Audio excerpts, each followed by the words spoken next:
नंतर संघटना आपल्या गोंधळी समाजाच्या पाठीशी आहे याची जाणीव आपण सर्वांनी ठेवली पाहिजे.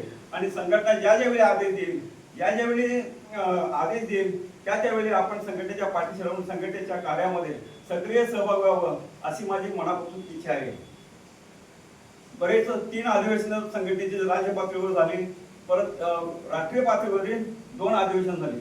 अशा पद्धतीचा कार्यविस्तार वेळोवेळी होत गेला आणि त्यामध्ये प्रामुख्याने नाव घ्यावं लागेल माननीय व्यंकटराव अवधूत साहेब आणि वनारे साहेब.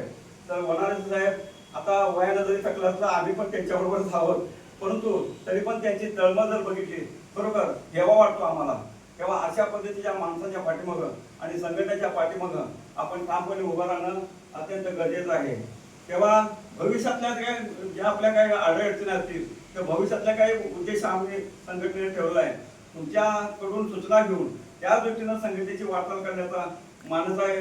माझ्या मतानं आपल्यामध्ये आपले महाराष्ट्रामध्ये 36 जिल्हे आहेत, तर प्रत्येक जिल्ह्यामध्ये जिल्हा अध्यक्ष असावा, प्रत्येक तालुक्यामध्ये तालुका अध्यक्ष असावा, प्रत्येक विभागवार म्हणजे पश्चिम विभाग, विदर्भ, मराठवाडा, कोकण विभाग असं त्या संमतात एक विभागाचा अध्यक्ष असावा.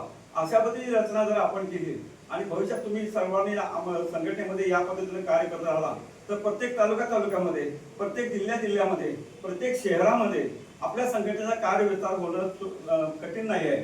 पण त्यासाठी थोडासा वेळ द्यायला पाहिजे आणि वेळ देणारी माणसं तुम्ही आहात, तर तुम्ही तो विचार आपल्या समाजामध्ये घालावा अशी मी या ठिकाणी अपेक्षा व्यक्त करतो. आणि शेवटी मी हे संपवत असताना प्रास्ताविक माझं, गोंधळ ही कला केवळ कला नसून ती श्रद्धा, संस्कार आणि सांस्कृतिक आध्यात्मिक ओळख आहे.